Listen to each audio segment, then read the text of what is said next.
bienvenidos a su programa Voces por la Dignidad, un podcast de la Defensoría de los Derechos Humanos de Querétaro. Estamos muy contentos de recibir a la consejera Fabiola Rodríguez, quien a su vez es presidenta de la Comisión de Igualdad del Instituto Electoral del Estado de Querétaro. La publicación de la que vamos a hablar es Anatomía de la Violencia Digital en el ámbito electoral.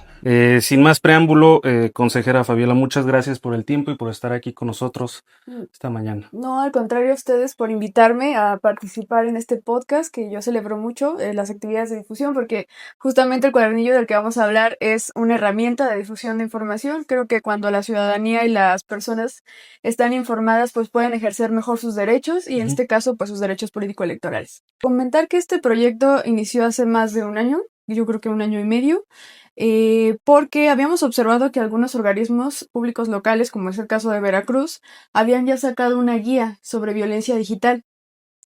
Y bueno, pues fue una propuesta desde la Comisión de Igualdad Sustantiva con el equipo que en ese momento me estuvo acompañando para poder crear un material similar que pudiera ser de difusión. En primer lugar, en un primer momento se planteó en conjunto con las comisiones de vinculación que preside pues nuestra presidenta, la maestra Graciela Muñiz Rodríguez, la comisión de transparencia y la comisión del servicio del espejo. La idea original era poder recabar pues todos estos documentos, conceptos que se manejan en los ecosistemas digitales y cómo es que estos pueden muchas veces convertirse en conductas. Este proyecto fue pues acompañado, sí reconozco la labor de mi anterior compañero de comisión, es el maestro José Manuel Sabino, así como de la licenciada Guadalupe Jiménez Peña. Que es mi secretaria técnica el día de hoy, que son personas que estuvieron pues al pie, dando seguimiento puntual a la búsqueda de fuentes, de bibliografía, de casos, también buscar cómo graduar, pues, o cómo establecer una escala, hacer comparativas con otros materiales, y ¿por qué es importante pues fundamentar la existencia de un cuadernillo? Nosotros queríamos que fuera algo más allá que una simple denominación o un listado de conceptos, sino que estuviera inmerso en un contexto, como bien lo mencionas. El ecosistema digital pues es sumamente amplio y hay muchos elementos que hacen que más que información, a veces sea desinformación. Y creo que la intención de estos materiales, no solamente el nuestro, es contribuir a que se esté generando un pensamiento crítico. Como yo, como ciudadano o ciudadana, me acerco a los ecosistemas digitales y empiezo a desnormalizar ciertas conductas, porque es muy fácil, bueno, ¿cuántos de nosotros no hemos estado en redes sociales, dando scroll a los teléfonos, a las pantallas, y hemos visto algún tipo de comentario o contenido que nos genera cierta incomodidad? Y muchas veces no le podemos dar un nombre. Sabemos que algo nos incomodó, pero no le damos el nombre que es. Entonces, en función de poder nombrar, es la importancia de esto. O sea, reconocer, en este caso tenemos 27 conceptos, 27 conductas que pues hemos identificado y que otros organismos lo han ya manifestado, que le ayudarán pues a la ciudadanía interesada, en este caso pues principalmente va hacia las mujeres, que puedan nombrar aquellas conductas que les hacen pues sentir incómodas, sobre todo pasando al tema principal de las mujeres. Creo que llevamos más de un siglo o dos casi en la lucha por el ejercicio libre de nuestros derechos político-electorales. Ha sido una lucha ardua para que lleguen a los espacios de toma de decisión, para que ahora el otro espacio donde se da un debate pues sean excluidas, ya sea por algunas barreras estructurales, sociales, económicas, pero también por el temor o por el miedo a la exposición. Que ahí, pues, bueno, esto no viene propiamente en el libro o en el cuadernillo, pero pues sería interesante también hacer esta contraposición entre hasta dónde llega la libertad de expresión y la agresión, ¿no? Justamente, digo, ya tocaste un poco el tema del proceso de investigación para la elaboración del cuadernillo.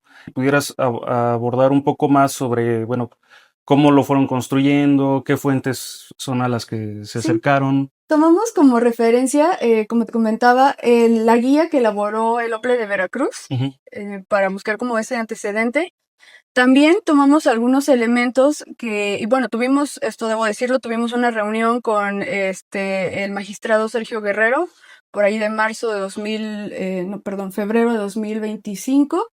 Él ya también pues trabaja mucho el tema y traía un proyecto, con pues un listado de todos estos conceptos que pues nos sirvieron también para crear desde Querétaro algo, pues una propuesta. Al final de cuentas, creo que lo valioso de cada uno de estos materiales es que se observe desde el contexto en el cual está. Ujú. Porque no es lo mismo la realidad de Veracruz a una realidad, por ejemplo, de Querétaro. Y en ese sentido, pues había que sumar a las áreas del instituto, como era la coordinación jurídica, la dirección ejecutiva de asuntos jurídicos, también a la unidad de género e inclusión que está ahí en el instituto, que brindó pues desde su óptica de los derechos políticos de las mujeres y también su perspectiva de género para la construcción de este material. Ujú. La dirección jurídica se encargó de revisar pues toda la parte también normativa, checar con qué materiales contábamos en el instituto. En el instituto contamos con dos, principalmente el ABC para la denuncia y el protocolo de atención a víctimas. Y pues construir un compendio, una especie de compendio que no solamente fuera el listado, sino que también desde nuestro instituto electoral pues vieran qué otros materiales tenemos. Ujú. También aprovecho aquí para mencionar que derivado de este cuadernillo se creó un micrositio en la página del instituto que denominamos micrositio de violencia digital. Ahí ustedes pueden descargar el libro y también pueden encontrar algunas entrevistas en formato de ping pong con los expertos que nos acompañaron el día que se presentó, y un memorama, porque también veíamos la parte lúdica, ¿no? De Ujú. cómo empezar a socializar esto, porque muchas veces yo lo leo, pero necesito como estarlo socializando, trabajando para poderlo tener pues en la cabeza, ¿no? Que sea algo que realmente se imprima. Otra cosa que también nos llevó es que este cuadernillo pues es un resumen de un compendio de casi 70 páginas en el cual tomamos como referencia pues sí a los derechos humanos, tomamos como referencia autoras especialistas en el tema, en este caso en España la autora Esposito, que Ujú. ese es su apellido, es experta en estos temas y que ha trabajado mucho, tiene muchos artículos con respecto a la violencia digital, que también retoma los estudios de Liz Kelly, que también es una experta y que habla en el tema, por ejemplo, del tema del continuum de la violencia, Ujú. que es cómo pasamos de un cuerpo físico a uno digital. Y entonces ahí también nos exponemos y retomamos también la campaña de ONU Mujeres, que es lo virtual es real, Ujú. porque ellas habían sacado algunas campañas en relación a cómo observar todo este tipo de contenido en Internet afecta psicoemocionalmente a las personas, y retomamos algunos otros estudios al respecto para poder darle un contexto de por qué era importante hablar de esto. Le denominamos en un momento anatomía de la violencia digital porque para nosotros era muy importante ir desglosando parte por parte cómo se vivía esa violencia. Es decir, desde los ojos, cómo se mira, cómo se siente, cómo se va como digiriendo, porque sabemos que la cultura regularmente es lo último en cambiar o lo más lento en cambiar, pero sí es importante pues ir hablando o ir desbarajando como esa cultura de la violencia que regularmente existe o que cada vez se acrecenta más a través de los medios digitales, que hemos observado pues de todos los estudios que hay una fuente muy importante del anonimato, ¿no? Esa es otra Ujú. cosa que impacta, o bueno, es muy significativo para que las personas o algoritmos que van, que al final de cuentas lo controla pues una persona, eh, pues van generando pues estos ecosistemas de violencia. Por ejemplo, hay un concepto que manejamos dentro del cuadernillo que es el de la manósfera o machósfera, Ujú. que son comunidades regularmente pues de hombres que se dedican a fomentar la misoginia. Y hay algunos ejemplos pues a nivel federal de eso. Y van generando cultura o van generando como estas ideas o ideologías pues en la población más joven, adolescentes, niños, que ya van creciendo con una cultura de estereotipada de lo que implica ser un hombre, de lo que implica ser una mujer, y que en lugar de abonar a construir pues masculinidades positivas, va a masculinidades pues un poco negativas en función de la relación que tienen con el otro género o los otros géneros. De alguna manera, ustedes, el cuadernillo es una reacción a ver que hay una progresividad en esa violencia. a manera de prevención o cómo, digamos, cómo sería el fin. Sí, y qué bueno que lo preguntes porque eso se me ha pasado a comentarlo. Este también surge, por ejemplo, de una misión de observación electoral en las pasadas elecciones del Poder Judicial. Una servidora acudió junto con su equipo a San Luis Potosí y platicando con las consejeras que presidían la Comisión de Igualdad de Género, ellas nos comentaban dos casos en específico de violencia contra las mujeres en razón de género, pero en espacios digitales. Okay. Ellas comentaban, ok, era una elección primigenia, única, en su clase, y había como mucha expectativa a lo que se pudiera generar. Lo que nos comentaron fue lo siguiente, son o eran mujeres en este caso que nunca habían competido, por supuesto, nunca habían competido por ese cargo. Era como una primera puerta al espacio de competencia electoral. Y recordemos que una de las reglas o lineamientos que se fijaron para ese entonces pues fue que las campañas iban a ser en medios digitales. Ujú. Entonces, muchas de ellas dieron sus redes personales para, bueno, en el momento que se inscribieron en los sistemas y pues de ahí fue que pues sufrieron algunos ataques en función de su vida personal que al final de cuentas la relacionaban con el puesto o el cargo al cual se estaban postulando. Ok. Y lo que nos decían las consejeras en ese momento era, piensen, bueno, en Querétaro no tuvimos elección del Poder Judicial a nivel local, pero sí nos hacían esa sugerencia, piensen a futuro en un ABC electoral para aquellas personas, mujeres, hombres y personas no binarias que vayan a estar en un contexto de campañas plenamente digitales Ujú. y de cómo pudieran apoyar con información para que puedan proteger puedan protegerse, digamos, de estos ataques. A lo mejor va a ser inevitable, pero lo que sí es que teniendo información correcta, adecuada, pueden disminuir esos efectos que pudieran incluso limitarlas a participar o a participar en algunos otros procesos. Lo que no queremos es, ok, ya hay personas que les ha costado mucho trabajo llegar, en este caso hablando de las mujeres o algunas personas que pertenecen a grupos de atención prioritaria, como para que ahora el espacio digital que se ha transformado lamentablemente en un espacio hostil, las expulse o los expulse de esa competencia. Y lo tocan en el cuadernillo, pero quiero ver tú qué opinas sobre el papel de de la inteligencia artificial ahora en bueno, en este tema de la violencia digital. ¿Qué papel ha tomado en este contexto contemporáneo la inteligencia artificial?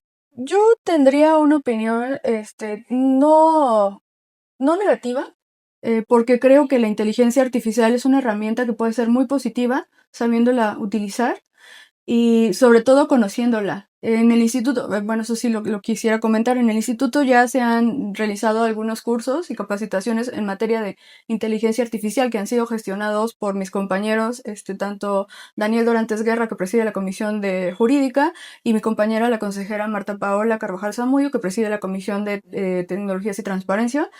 Y me parece que abonar a que nosotros, en primer lugar, como servidores, nos capacitemos sobre el uso ético de la inteligencia artificial, creo que puede ayudar muchísimo a la ciudadanía. Creo que al ser instituciones que están en contacto directo pues, con la ciudadanía, lo primero por lo que debemos empezar es por nosotros mismos, para poder brindar un servicio pues adecuado, ético, y que también podamos pues ser conscientes y abonar a que la inteligencia artificial, no satanizarla, sino abonar a que se utilice de manera pues adecuada, correcta, que pues sean estos mecanismos los que favorezcan una competencia adecuada, igual sana, diría yo, Ujú. y que pues genere conocimiento, porque al final creo que la sociedad es de los tiempos, ¿no?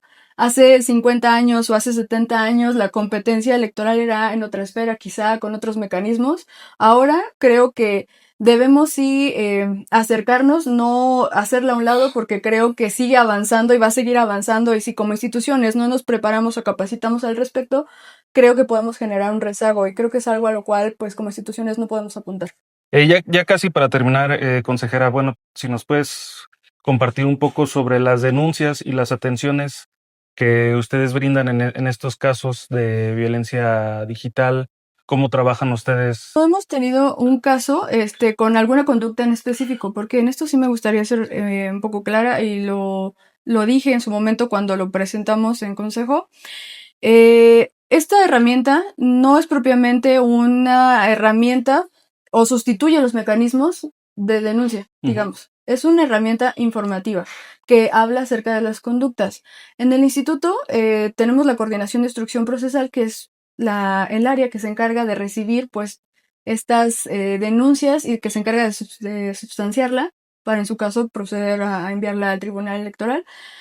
Pero pues es un área que, por supuesto, o sea, sí hay temas de denuncia en materia digital, pero nosotros como instituto pues no nos corresponde dictar una sentencia, eso le corresponde pues a las instancias jurisdiccionales. Lo que sí nos corresponde es dar una atención de primer contacto, atender a las personas que presenten alguna denuncia o queja y hacer todo el proceso de substanciación de esa denuncia para que entonces la autoridad encargada pueda emitir una sentencia al respecto.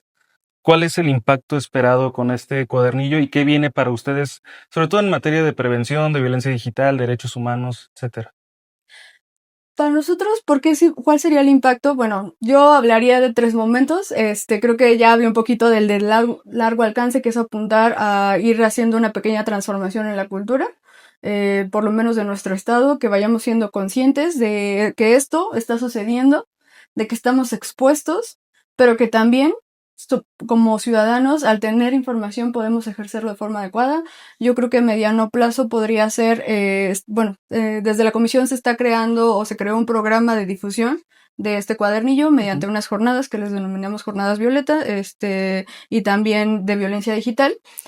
Y pues la intención es poder realizar cada cierto tiempo, ahorita no tenemos definido como cada mes o cada 3 semanas, porque también tenemos en puerta el proceso, entonces habría que adaptarnos un poquito a eso. Brindar estas capacitaciones con expertos en la materia. La primera mesa en donde se presentó el proyecto, pues hablamos acerca de ciberseguridad, hablamos acerca de los derechos humanos desde la perspectiva de las mujeres en la tecnología y desde la perspectiva también de los organismos electorales. Contamos con la consejera nacional Rita Bell y nuestra intención para los siguientes pues jornadas de difusión, queremos hablar también desde las masculinidades, desde la manósfera, la machósfera, queremos hablar también de la transversalidad dentro de la violencia digital, o sea que realmente pues hay un algoritmo, ¿no? Quizás ese no viene tocado tampoco aquí, pero hablar del algoritmo patriarcal para mí pues creo que es de suma importancia, porque al final nosotros nos metemos a nuestro teléfono y caeríamos en un error pensando que somos dueños de lo que se nos brinda, ¿no? En publicidad. Porque ya ahí pues hay un algoritmo que va viendo tus gustos y te va asignando pues cierta publicidad, te pone estudios que puede ser interesante para ti, algunos contactos y demás. Pero para mí la importancia a mediano plazo pues es generar esta conciencia en la ciudadanía, que puedan entender que puedan entender la parte digital desde el pensamiento crítico, que yo pueda decir, bueno, ¿y eso que está pasando será real o no? O sea, está afectando a alguien solo porque a mí me parece gracioso, a lo mejor a la otra persona sí le afectó. En el momento, algo que mencionaba Olimpia y que lo rescató mucho en una de sus conferencias, ella decía, bueno, una forma de mermar o de poner un poco de freno a la violencia digital es si yo veo algo gracioso o algo que, por ejemplo, que están haciendo burla de alguna mujer por su cuerpo, pues no comparto, no reacciono. Simplemente, o sea, creo que el compartir o dar like o no sé, o sea, darle difusión es seguir perpetuando como esa cultura. Y entonces, si yo como ciudadano o ciudadana, después de tener información, me cuestiono si eso está bien o no, o si puede afectar a alguien o no, creo que ya de ahí, pues estamos haciendo un cambio, por lo menos en el pensamiento de cómo afrontar, pues, este ecosistema digital.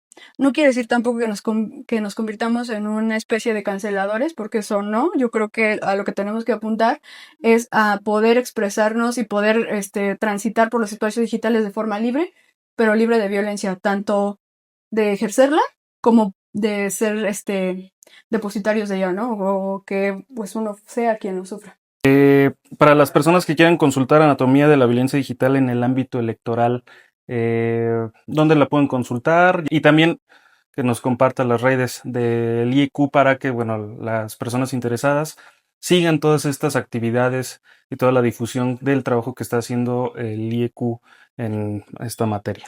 Claro, bueno, como lo que comentaba, ya el instituto cuenta con con un micrositio dentro de la página, es www.ieq.mx. Ahí pueden encontrar un subapartado que dice género, se va a desplegar, va a haber un apartado que dice violencia digital, y ahí pueden encontrar el libro, está completamente pues descargable en formato PDF, pero también lo pueden pues leer ahí, no hay ningún problema. O si lo requieren físico, con todo gusto, pues en las oficinas del IEQ con la Comisión de Igualdad Sustantiva, nosotros estaremos más que encantados de poderles brindar pues ejemplares en físico. Perfecto, pues muchas gracias, consejera, y gracias por tomarse el tiempo, por estar aquí, por No, al haber. contrario, gracias por invitarme y pues yo encantada de colaborar siempre. Mil gracias. Y gracias a las personas que nos ven y nos escuchan. Esto fue Frecuencia de DHQ, Voces por la Dignidad, una producción del área de comunicación social de la Defensoría de los Derechos Humanos de Querétaro. Y bueno, los invitamos a que busquen Anatomía de la Violencia Digital en el ámbito electoral. Creo que es una buena oportunidad y es una buena época para informarnos y para empezar a cambiar perspectivas. Muchas gracias por su atención y su escucha y nos vemos pronto.